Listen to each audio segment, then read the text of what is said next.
Hey everybody, welcome back here to Indoor Mania, my indoor theme park here that I'm building in Parkitect. So today I'm going to be doing the first roller coaster of this indoor build. Just before I get to that, I'm just going to finish up here doing some of the grass texture here outside in the car park, which I left off with in the last episode. I'm just painting them on the diagonal to give them that stripy kind of nice grass look. I'm also going to go on and do a little bit of road work now as well. I'm not going to go too much into the road work because, like I said, I got really confused with the infrastructure of the roads, of what car was going where, so I didn't want to bore you too much with all this footage of that because it's really not that interesting. So I am going to move on in a second onto the first coaster of this park, and actually today as well I am going to be placing some flat rides and actually start doing a bit of theming with this indoor park. So I'm really excited to show you what I've been up to with this, and I mean today really this project really starts as I am starting to do the rides. So I thought a nice coaster to add in would be a wild mouse, so I'm going to go ahead and do that. If you think this was the first coaster I built and I was happy with it, you're wrong. I built so many coasters. I started off doing like a junior kind of coaster, like the new one, which is at the Nickelodeon Universe in New Jersey. They have a family coaster there. I thought something like that would be cool, but didn't really work out. And then I tried a Eurofighter, which I thought would also be cool because many parks have Eurofighters indoors.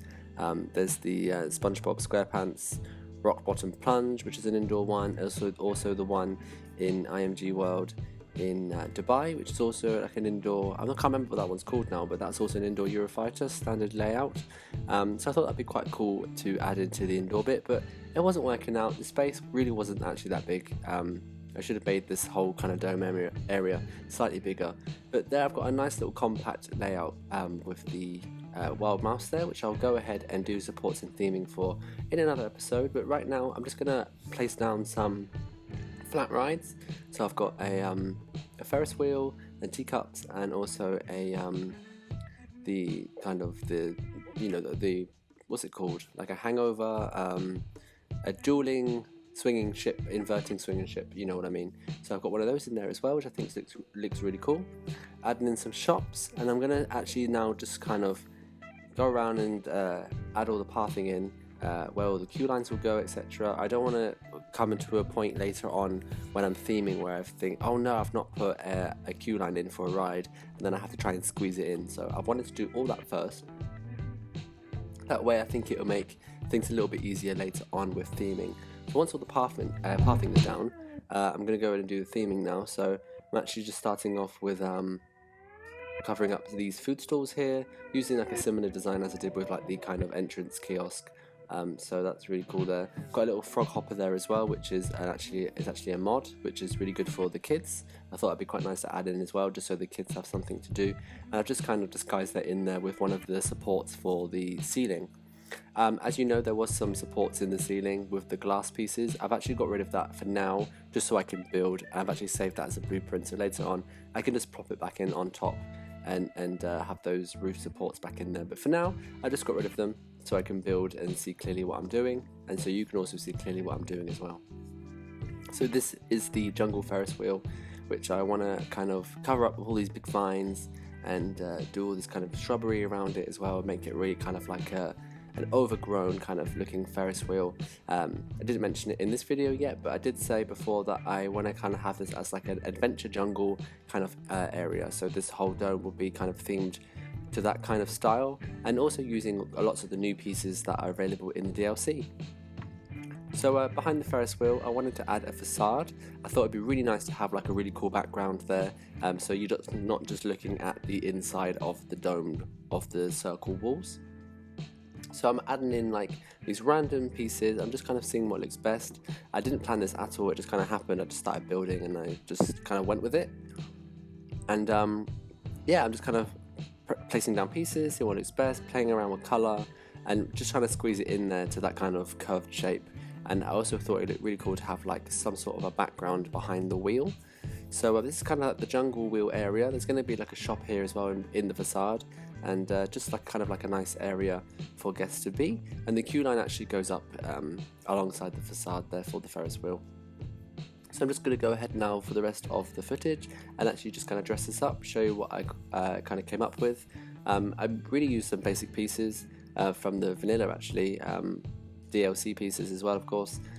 Some of the borders and pieces, they've got those iron roof pieces. I've got these covers for the windows, and the windows were also in-game pieces.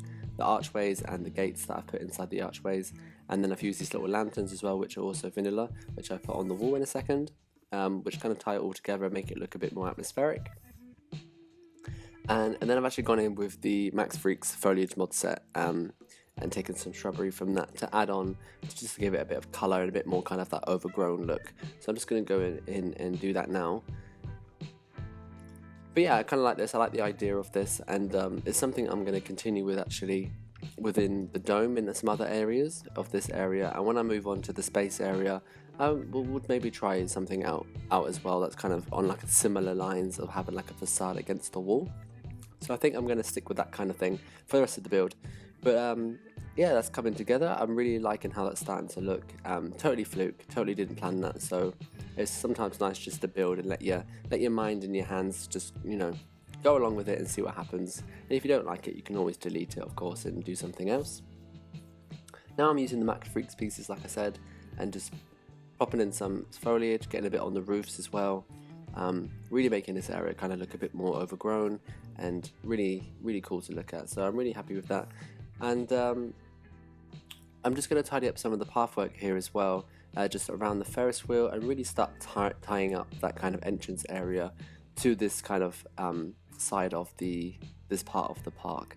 I want to make everything really flow well and have a really cool style throughout the whole thing. I don't want to have any zigzag paths. I want everything to be either diagonal or have some curves in there as well, and just really make everything look like it's really been thought out and flowed.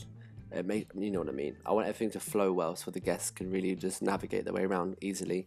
I haven't planned how this will be in the inside. I just build and go along with it. So I don't want it to sound like I've pre-planned everything. Sometimes I do think about what I'm going to do, but I really just place down things and see what fits best and what looks best, and play around with colour. And as you know, I change colour constantly as I go along with these things.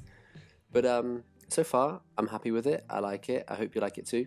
If you do like it, do give me a thumbs up for this episode, for this video. I can't wait to show you what else I have to build and what else I'm going to add into this park. It's really starting to come together and I'm really enjoying it, so I hope you are too.